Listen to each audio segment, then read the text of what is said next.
Welcome to True Grape. Our guest this week is Paul Hobbs. Paul, thanks for joining us.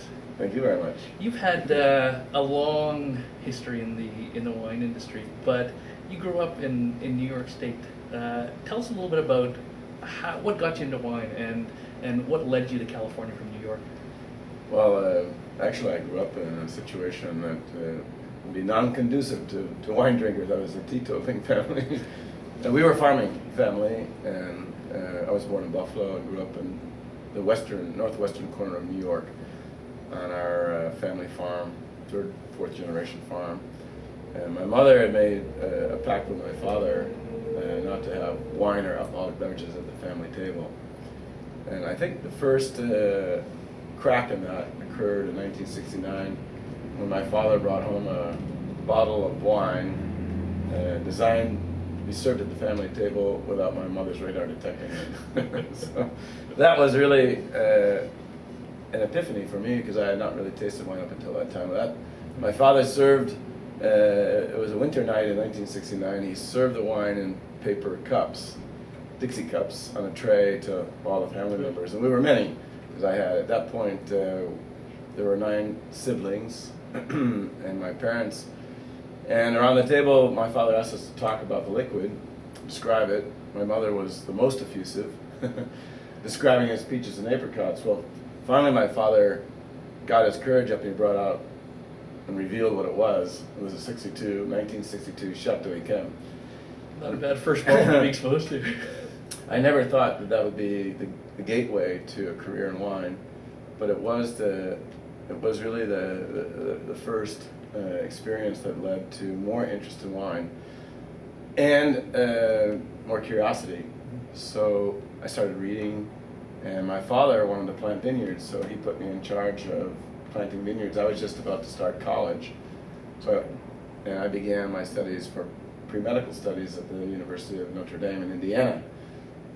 So during the summer breaks, I helped my father plant vineyards, and actually I was in charge of doing that. So each summer I would plant about 20 acres of vineyard, wine grapes, not really the European. These were American or French-American hybrids. I really didn't think much more of it. I enjoyed that much more than the fruit farming business that we were in, which was mostly orchards, apples, and that kind of thing. But lo and behold, after I got accepted to medical school, I decided to take a course in plant physiology and one in plant, or basically botany. So it turns out that my professor, that was an ex-winemaker for Brother Timothy, or worked under Brother Timothy at the novitiate in Napa Valley for the Christian Brothers. Right. And he had a wine appreciation course. As soon as he found out that I was planting vineyards, he insisted that I attend this course. And I told him that would be impossible, given my mother, she would never allow that. And really, I had not drunk wine after that experience in 1969. So, but he persisted, and he contacted my father, and the two of them worked out a way that I could do it without my mother knowing about it. So I attended his course, and between his insistence and then my father's insistence, it diverted my course from a career in medicine to leave to go to California and study wine at UC Davis. And that's how it happened. Yeah, I remember the first time I ever tasted one of your wines. It was probably late 90s, and I believe it was a Pinot Noir that you had produced. And what struck me was that at that time, I think there was still quite a bit of evolution going on in terms of people really understanding vineyard sites and growing the appropriate grape varietals in the appropriate sites. Yeah. And what struck me when I tasted that wine, then I went on and tasted one of your Chardonnays and one of your Cabernets, and what struck me was, okay, this guy gets it. He is really being true to the grape varietal and the vineyard sites. What led you in terms of really understanding the viticulture? I read a story about how your father made you taste apples from different orchard sites, and how that maybe stuck with you a little bit in terms of working in different vineyard sites as well? Indeed. I mean, I think my father was the first, before the word terroir was popular, my father, and I think probably many other people that really paid attention to and loved what they were doing and had a passion. So my father, we had several apple farms, and my father got a kick out of taking me around while we were working and just put up a blind tasting of apples. Let's say Macintosh apples grown on each of the farms, and he wanted to see if it was possible for me to discern which apple came from which farm. That was my first experience with a blind tasting.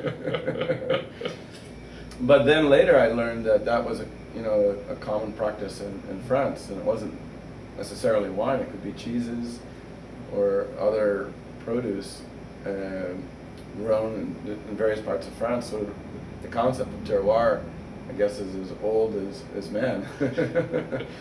But that always appealed to me, that concept of a sense of place and a tie back to, and I think that's what wine does so beautifully. It really does such a great job of reflecting its source.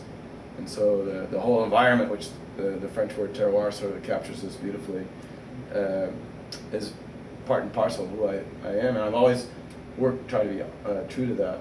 Now, since the mid-70s, what's the most significant evolution that you've seen in not in California, but in Napa Valley in particular? Well, first of all, I love that question, because I do think there's something that always struck me as odd. As a young winemaker, winemakers were sort of like separated always from the vineyard. So you were either one or the other, a viticulturist or a enologist.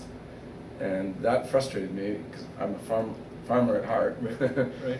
And but I wanted to learn. I had plenty to learn about vineyards, but I didn't want to lose contact with vineyards just because I was developing my knowledge of winemaking. Mm-hmm.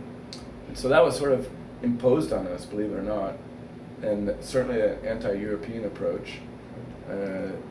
And so I kind of railed against that, but it did to no avail. Not while I was at Mondavi and not while I was at Simi. It was one of the reasons I wanted to launch off onto my own. Mm-hmm. One of the reasons it took me to South America. But I needed to break away from this mentality. So when I started Paul Hobbs Winery,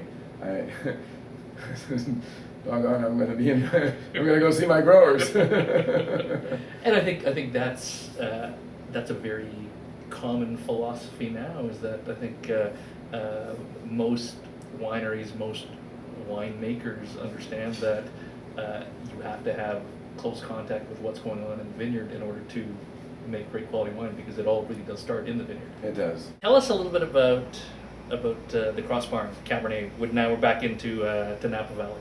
Yes. Well, Cross Barn started as, I'm sure people are familiar with this concept of declassified wines.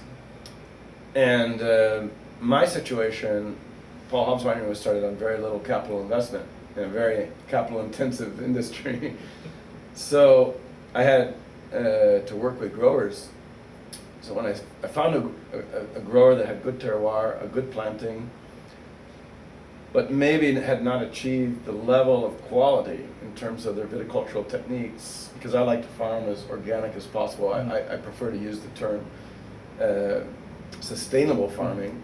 But then there's a lot of practices how to grow grapes at a high level for an A+ vineyard, let's say. That could take 3 or 4 years to train a grower. Well, during that period of time, what was I going to do with the wines that I made? I couldn't just say, well, I'll give them to my colleague, my competitor. Absolutely. So I decided that this was a good way to do that, but it also allowed me, if we had a difficult block that something went wrong, for example, I could declassify the wine out of the Paul Hobbs program and maintain the quality. Absolutely. Without any risk to the quality. So Cross Barn was born out of that concept. What happened is, in terms of marketing the wine, in some years we had more, in other years we had less. Consumers didn't like that. And I said, well, but that's the concept. Yeah. And, well, we don't like that. We want to have Cross Barn, a regular supply. Absolutely. Yeah. So that was the impetus that later, 5 or 6 years later, it was first gave birth to it in 2000, which is a very tough vintage in California for Cabernet Sauvignon. Well, in 2001, in 2002, I also made some, and people got very much hooked, you could Sure, say. absolutely, yeah. So then I decided, well, I should dedicate some vineyards to it, so there's at least a base quantity. And now it's grown and grown and grown, so that we've made it a full-fledged winery with its own winemaking team and its own dedicated vineyards, and we still use it for declassified. Right, and I think it's a great way for people to taste a top quality Napa Cabernet that is significantly less than the top tier ones. Well, it's remarkable because now in Napa Valley, average grape price is for Cabernet Sauvignon is $5,700 per ton. There's a formula that's kind of a basic formula used in the United States. So at 100% grape price, that's the maximum you would pay, or bottle price, that would be the maximum you would pay for the grape. So we're really excited to be able to offer this. And one of the reasons that we can offer high quality fruit is that we pay very little for the oak. It ages the same amount of time in barrels as a Paul Hobbs wine, 20 to 22 months, but those are ex-Paul Hobbs barrels. Right. So they have lost their value in terms of monetary value, but they're still a good working barrel. And so our barrel cost is much less. Of course, we still have all the labor and Absolutely. all the work that we do with the barrels. We know that those are really high quality barrels. We know their history, but that's the way we pay more for the grapes Sure. and deliver better quality of fruit.